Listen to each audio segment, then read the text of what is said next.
computador não chamou atenção, mas tem uma tecnologia que pode ser manejada. Então, nós não ficamos entregues à imprensa, que publica os compêndios, os livros onde as informações estão arrumadas, nem a imprensa do livro didático, nem a imprensa do jornal, da comunicação de massa, e nem ao modelo de transmissão de informação. Começamos a estudar qual é o processo do usuário, daquele que recebe a informação, e qual é a função do que possibilita essa transmissão de informação. Tem que ser sempre uma pessoa, e essa pessoa detém o poder de graduar a informação, de ordenar a informação, de empacotar a informação.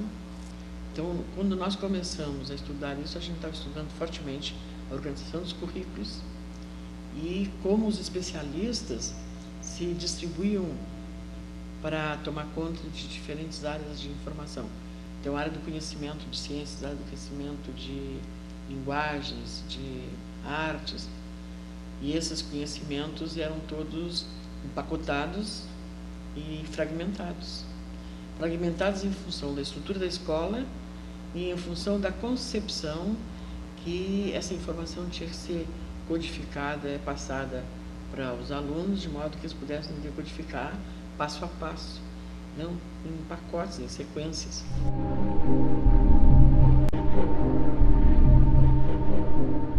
No momento que a gente se convenceu que a escola estava completamente equivocada, dizendo que os alunos não aprendiam porque eles tinham dificuldades intransponíveis, nós vimos que essas crianças não tinham nenhuma dessas deficiências e eles simplesmente eram mal atendidos, porque a escola não conhecia o processo.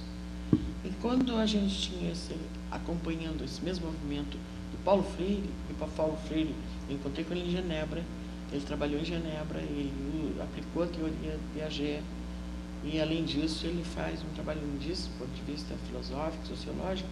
Nós então começamos a juntar o que a gente estudava com Paulo Freire aos recursos do computador, as possibilidades do computador. E aí a gente chegou a um novo paradigma. Para isto, nós tínhamos que conquistar a confiança, né, e a abertura da gestão da escola.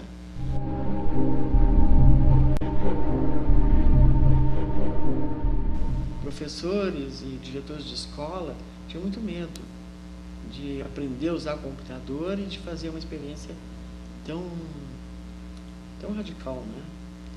E então a gente sempre fez onde havia um grupo de professores que estavam mais desafiados, um diretor que apoiava, um secretário de educação, e assim a gente foi repetindo e diversificando os estudos. Mas o que nos deixou completamente convencidos é que tinha que mudar o currículo e tinha que mudar as práticas pedagógicas da escola.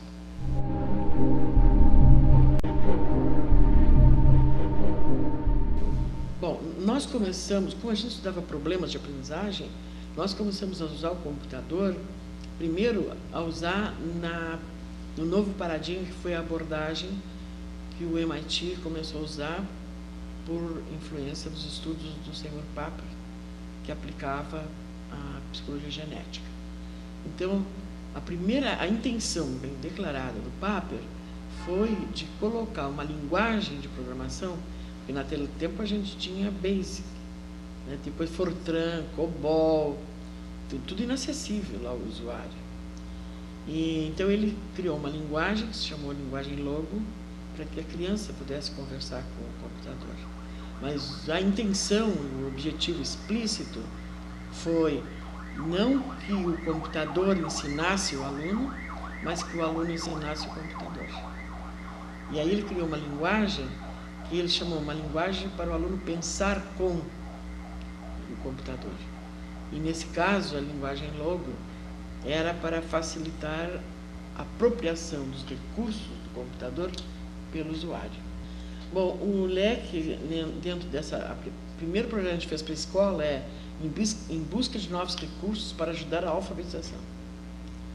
E fizemos assim, procuramos crianças de classes de repetente.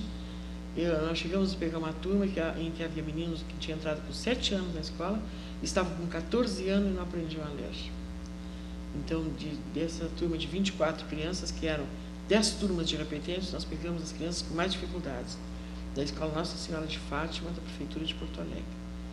E essas crianças nós trazíamos até o nosso laboratório na universidade, estudo de psicologia, e nós trabalhamos com ela com a linguagem logo. Em 24 sessões, eles estavam lendo.